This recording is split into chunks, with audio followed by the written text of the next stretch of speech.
Mga kasaka, ngayon po ay andito po tayo sa ating palay na may edad po na halos 30 to 35 days. Pagdating po ng 30 to 35 days, ano po ang mga nagiging isang problema na nakikita ho nating damo? Yun po yung tinatawag ho nating tres cantos o yung mga damong malalapad ang dahon. Ano po ba yung mga damo na sinasabi ko na problema ho natin? Ito po yung tinatawag ho nating tres cantos o sedges o ito pong tinatawag niyong siraw-siraw. Pag ito po ay medyo kumapal, mostly tinatabunan po niya ang mga palay nyo at inaagawan ho sa pataba. Yung mga dati nating ginagamit na pandamo para sa tres cantos at malalapad ang dahon, pag ginagamit ho natin sa edad ng palay na ito, kalimitan po ay mapapansin ho natin, masasaktan o mababansot ho o maninilaw ho yung ating mga palay. Kailangan po natin ng isang uri ng pandamo ho dito na kayang patayin ho ang siraw-siraw pero hindi po niya kayang saktan ang ating palay.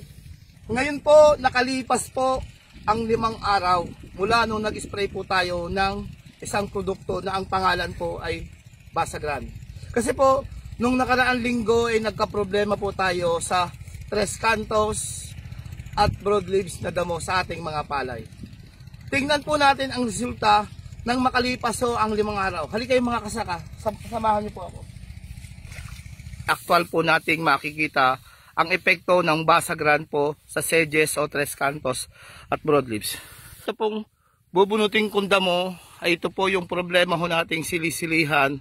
Makalipas ho ang 5 araw, makikita ho natin patay na ho yung damo.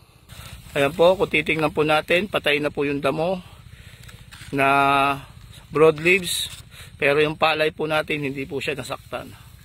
Malupit po siya sa damo pero malamig po siya sa palay. Ngayon po ay mag-spray po tayo para sa tres cantos at broadleaves. Pero unang-una po ay dapat po wag ho natin kakalimutan na magsuot ho ng PPE o Personal Protective Equipment para ligtas ho tayo at hindi magkasakit. Sa pagtitimpla po ng Basagran, magtimpla ho tayo ng 120 to 150 ml ng Basagran. Bago ho muna natin lagyan ng Basagran ho yung sprayer, islagyan muna ho natin ng kalahating tubig. Isang advantage po sa kanya ay speedy ho siyang spot application o doon sa parting may damo lang po ang i-sprayhan ho natin. Pangalawa nating tatandaan is dapat po medyo maaraw na o wala na pong hamog yung ating mga palay para mas lalong kumapit ho ang Basagran at mapatay ho niya ang damo. Mga kasaka, nasaksihan ho natin o napatunayan ho natin kung paano hong pumatay ng damo yung ating mga produkto.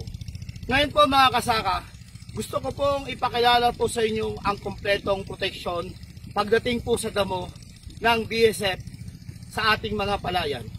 Mga kasaka, para po sa pambuto, para makontrol ho natin ang buto sa ating buto ng damo sa ating mga palayan, gumamit ho tayo ng Herbadox. Mula pagkatanim ho natin ng 0 to 3 days, mag-spray na ho tayo ng 100 to 150 ml para ho makontrol natin ang mga damo na grasses na tumutubo po.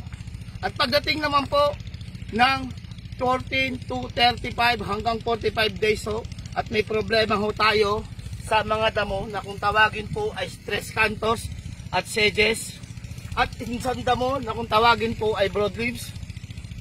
Kasi pagdating po ng mga 30 to 35 days, nahihirapan na ho tayong patayin niya kasi pag gumamit ho tayo ng mga nakasanayan nating gamot, ang nangyayari po sa ating mga palay is nasasaktan o nababansot o naninilaw. Pero ngayon po, nalaman ho natin sa paggamit ho ng produkto na tinatawag hong Basagran, makikita ho natin siya, malupit po sa tres cantos at broadleaves, pero malamig po sa ating mga palay. At pagdating naman po sa mga pilapil ho ng ating palay, makikita ho natin, gumamit ho tayo ng Basta para po sa pilapil ng palay. Tingnan nyo po mga kasaka, ang ginamitan ho ng Basta at ang tinabasta-bas lang po. Makikita ho natin after mga 7 days, patay na ho yung damo sa Basta, pero dito po sa tinabas, tumubo na po. Yan po mga kasaka, ito po ang tatlong produkto po ng BSF na pagkontrol po sa mga damo sa ating mga palayan. Ako po ay nagpapasalamat po sa lahat po ng nakinig at nanood po nitong aming video po na to.